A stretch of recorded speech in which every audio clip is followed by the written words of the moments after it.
up your YouTube, search for Stukeley Meadows, watch on your big screen. Or another device if you're at home. Get yourself comfy, this could take a while.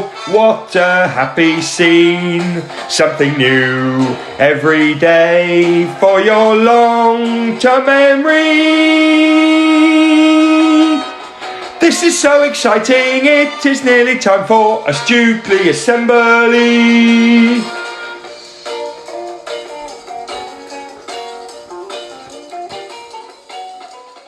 Good morning or good afternoon everyone, and welcome to our first reading assembly of this school year.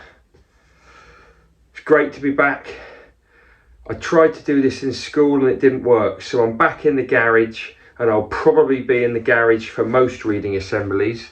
I haven't got the reading jacket on. You'll notice that I don't normally wear this. It's just too hot, it's just too warm, and I just can't cope. So anyway, let's get cracking with our strap lines to start assembly, because we've got some excitement coming up. For each other we, every day we, to improve we, together we will.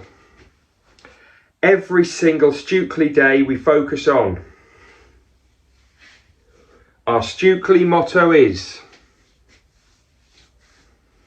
our Stukeley curriculum is, our Stukeley plan for home learning is. 4 words that make the magic happen. Yes, they do. Okay, so we're back with reading assemblies. You'll notice from here that we've got a few little changes this year. Mixed things around a little bit.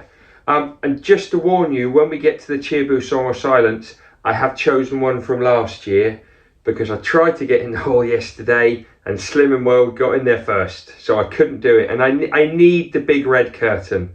I can't do it anywhere else. Anyway, we're going to start off with a bit of an author challenge. After that, we're going to start our brand new reading book for the next few weeks. I think I've taken a bit of a risk, but we'll see. We've then got Cheerboo Song of Silence. We're then going to celebrate birthdays, and then we've got a brand new feature right at the end of assembly, and it's going to be at the end of every assembly that we do. Every single assembly, we're going to have this at the end. It's called Everyday Knowledge, and I'm very excited about it. Okay, so author challenge to kick us off. I've got a few books in front of me. In a moment, I'm going to show you a book, and in your classes, in your front rooms, wherever you are, you need to say out loud who the author is. Okay? So I show you the book, and don't put your hands up. You don't have to write it down. Just say out loud who the author is. Let's see how we get on. Okay. First book.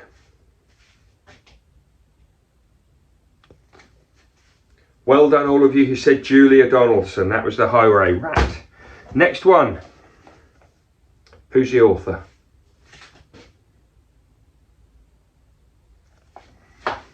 Well done everyone who called out Michael Morpurgo. Okay, next one. Who's the author?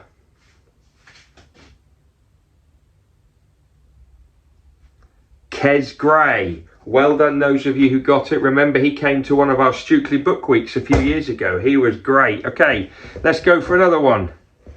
Who can give me the author?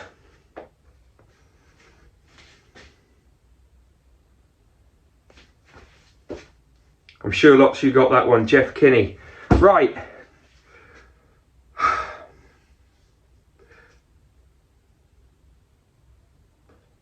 Let's do a couple more. Who's the author? And the last one I'm going to make a bit more tricky. Right. Who is the author?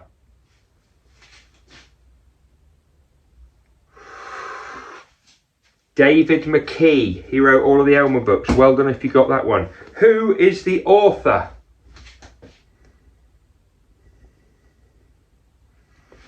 Not sure if anyone got that. Eva Ibbotson. Well done all of you who got that. I think quite a few of us are going to get this, especially in Key Stage 2. Who's the author? Jacqueline Wilson. Well done. Now, this final one, I'm not going to show you the book cover. I'm going to read you the blurb. I'm going to read you the sentences on the back that give you an idea about the story. And I wonder if you can give me the story, and then I wonder if you can give me the author.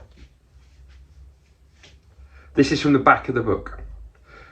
The doorbell rings just as Sophie and her mummy are sitting down to tea. Who could it possibly be? What do you think? What's the book? Well done, it was The Tiger Who Came to Tea. Any ideas of the author? Judith Kerr. Brilliant. Well done if you got it. Top work. Right, we're now going to start our assembly book. I'm excited about this. I think I may be a bit risky. So, over the last year and a half, couple of years, we've started a book in our assemblies, remote or in the hall, and we've carried on reading that book and enjoyed it. We have read lots and lots. My favourite books were what we call classic books. The more famous books that were written many, many years ago, and they were the abridged versions. Remember, an abridged version is a shortened version. And the last abridged book that we read was Great Expectations by Charles Dickens. This isn't the real Great Expectations, that's much thicker. This was the abridged version. Now, I've gone for another classics book, another classic story. It's an abridged version. This is a shorter version of the book, and I've actually gone for Frankenstein. Now, I don't actually know the full story. I know some of the bits, but I think I may have to watch this book carefully and see where we go, because it may not be right for everyone. Anyway, it's called Frankenstein. The main book, the main story was written by Mary Shelley. She was the author, but this is an abridged version, so it's slightly different. Okay, let's get started. Chapter 1, Icebound. In the treacherous waters close to the North Pole, the explorer Captain Walton peered over the side of his ship. Only a thin channel of water separated it from the ice. It was bitterly cold. "Drop the anchor!" he ordered his crew. "It's too dangerous to continue. I hope that conditions improve soon," he added, under his breath. Captain Walton knew that if the ice kept getting thicker and thicker, it would crush the ship into matchsticks. Would he ever reach the North Pole, or the pole? Would he ever reach it? The captain gazed into the distance, wondering what mysteries lay ahead of him. Suddenly, he blinked. A dog sled had appeared on the horizon. "Where did that come from?" Captain Walton said to himself, staring at the dogs. "And who is that driving it? He hardly even looks human." The sled raced over the ice and went into the distance. That night, the sailors aboard the ship were kept awake by eerie noises as ice creaked and rubbed against the ship. By dawn, they saw they were completely surrounded by icebergs, and one carried another dog sled. This time the driver was definitely a human, but he was a pitiful sight, thin and nearly frozen, and most of his dogs looked very unwell. Captain Walton and his crew helped the stranger come on board the ship and got him into a cabin where they brought him warm blankets and hot soup. He was barely alive, but the next night, when he had recovered a little bit, he began to tell the captain his story. "My name," he said, "is Victor Frankenstein, and I have suffered greatly. It all began long ago during my studies. As darkness fell and the ice closed in, Captain Walton sat and heard, his eyes lit up by Frankenstein's terrible tale. Now, in chapter 2, we're going to go back in time. So that first chapter is almost at the end of our story, where we know that Frankenstein, Victor Frankenstein, has managed to get to the North Pole, and now he's been almost dead, and now he's on the ship, and now he's going to tell a story about what happened before. So we're going back in time.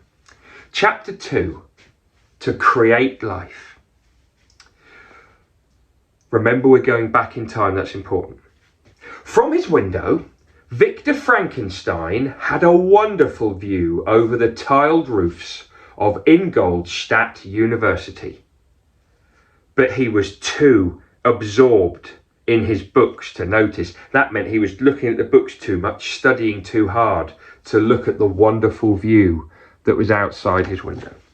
Victor was studying science, hoping to uncover the secrets of the human body.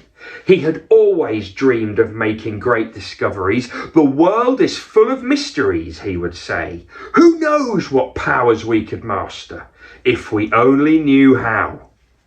For 2 years, Victor devoted himself to his work. He did not stop studying. He worked harder and harder and harder to get where he wanted to be. He went to every class, he read every book, and he spent hours in the university laboratories.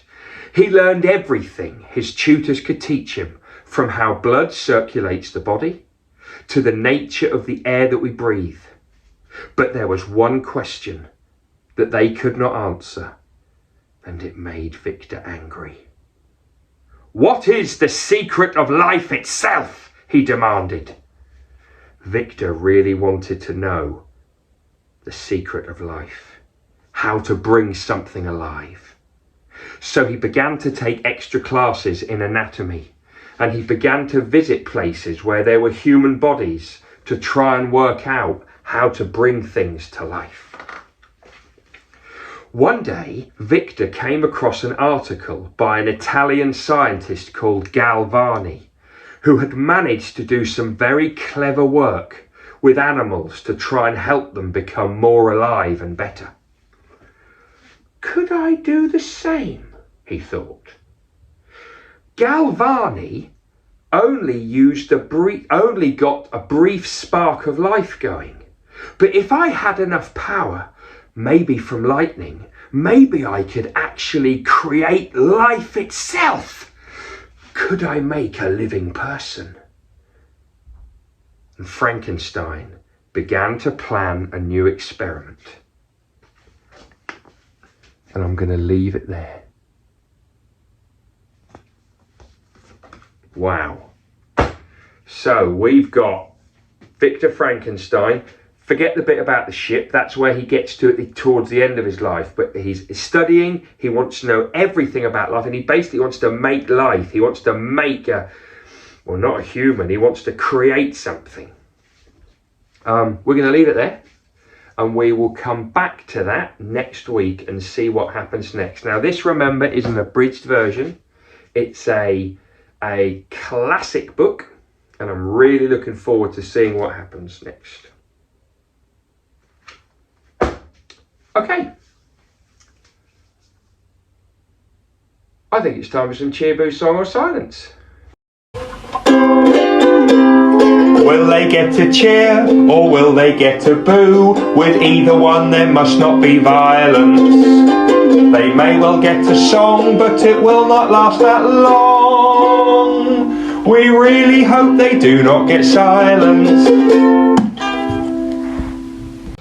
Right everyone, welcome to our first cheer, boo, song or silence of this school year. Now, I don't normally do the same person twice, but Mrs. Cooper is gutted that the last time she did this, she got booed. And she hasn't stopped talking about it. She has gone on and on and on about it for the whole summer. So I promised her that we'd go again. She has chosen a card, so she knows if she's going to get a cheer, a boo, a song or a silence, but you don't. Stop the video. What do you think she's going to get before she comes out? Right, everyone, for the first time this school year, out you come, Mrs. Cooper!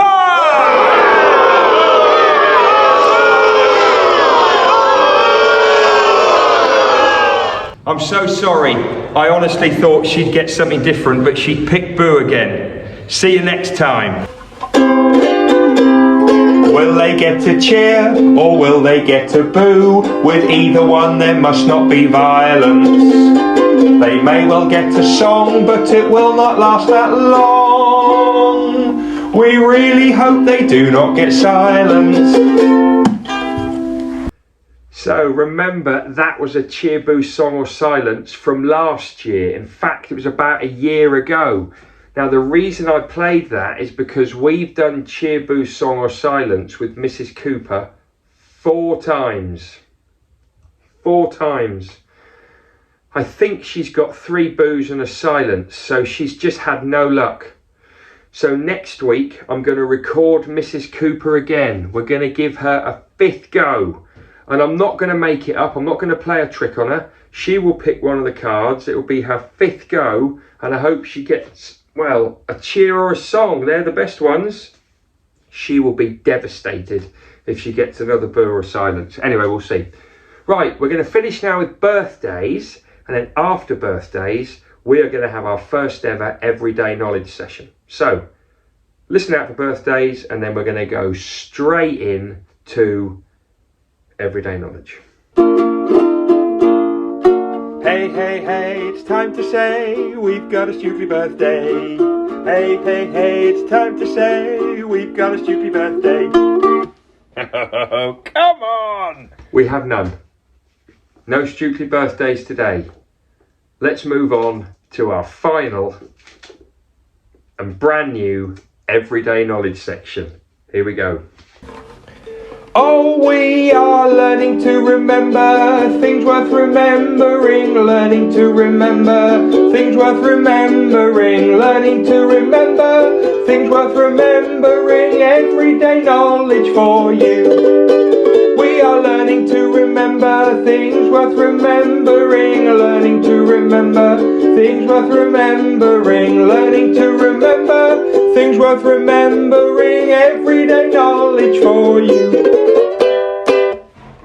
Okay, I'm very, very excited about this. It's called Everyday Knowledge, and how it's going to work is at the end of every assembly, I am going to talk to you. I'm going to give you some knowledge, some information that we could use every day. Most people in the world will need to use this knowledge, will need to use this information, maybe not every single day, but most days. Okay? We're going to start off with some really simple facts, some really simple information, things that you know. But the idea is that we're learning to remember it. And the way that we're going to learn to remember it is we're going to do the same knowledge every single day. Every day we repeat the same things, but we add something each time. So we're going to space out our learning. We're going to practice it at different times. We're going to keep adding to it, going to keep retrieving, and we're going to hopefully do this so much that you're going to remember it, well, for the rest of your life. I want it in a long-term memory. Right, so we're going to start off with some time knowledge. This is really simple. We're going to do it once today, and then we're going to repeat it forever and ever and ever. So first of all, time. I'm going to say something and you're all going to shout it out in class. It's really, really important that you all join in with this, even if you know the answer. If you know the answer, if you think, oh, I know that, that's easy, I need you to shout it out. If you don't know the answer, listen to your friends, and over the days and weeks, you'll hopefully get it. Okay, we're going to start off with time. We're going to start off with days of the week. Days of the week. I hope we know how many days of the week there are. Days of the week, there are 7, that's right. And we're now going to go through the days of the week together. So I'm going to start off with Monday. Monday, come on, Tuesday, Wednesday, Thursday, Friday, Saturday, Sunday. They are the 7 days of the week. We're now going to finish with months of the year. How many months of the year are there? You tell me. That's it, there are 12 months in the year. Now let's say them together. January, February, March, April, May, June, July, August, September, October, November, December. That's it. That's the first part of our everyday knowledge. We're going to repeat that at the start of our everyday knowledge every single day. Every day that we do it. And if you don't know it now, you'll know it eventually. And if you know it already, join in with us, keep the momentum going. Tomorrow we'll have that again, and I'll add something else on, and we're going to build it up and up and up and up. It's going to be great. See you next time.